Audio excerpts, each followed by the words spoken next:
Hello, ഈ ഓണക്കാലത്ത് റിലീസായിട്ടുള്ള 3 ചിത്രങ്ങളുടെ കളക്ഷൻ റിപ്പോർട്ടിലേക്ക് നമുക്ക് വരാം. ട്രാക്കേഴ്സ് റിപ്പോർട്ടുകൾ പ്രകാരമുള്ള കണക്കുകളാണ് നമ്മളിവിടെ അവതരിപ്പിക്കുന്നത്. ലോക ചാപ്റ്റർ 1 രണ്ടാം ദിവസം 748 ഷോകളിൽ നിന്ന് 1,15,000 ടിക്കറ്റുകളാണ് സോൾഡ് ഔട്ട് ആയിരിക്കുന്നത്. 66% ഒക്യുപ്പൻസിയിൽ നിന്ന് 1,90,00,000 രൂപയാണ് ഗ്രോസ് ആയി ഇതുവരെ നേടിയിരിക്കുന്നത്.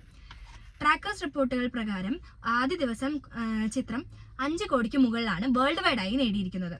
2 ദിവസം കൊണ്ട് ലോക 10 കോടിക്ക് മുകളിൽ നേടുമെന്നാണ് പ്രതീക്ഷ. രണ്ടാമതായി ഹൃദയപൂർവ്വത്തിന്റെ രണ്ടാം ദിവസത്തെ കളക്ഷൻ 793 ഷോകളിൽ നിന്ന് 75,000 ടിക്കറ്റുകളാണ് സോൾഡ് ഔട്ട് ആയിരിക്കുന്നത്.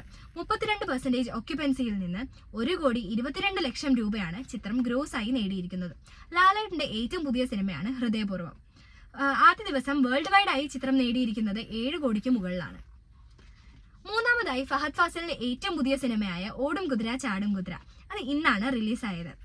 672 ഷോകളിൽ നിന്ന് 25,000 ടിക്കറ്റുകളാണ് സോൾഡ് ഔട്ട് ആയിരിക്കുന്നത്.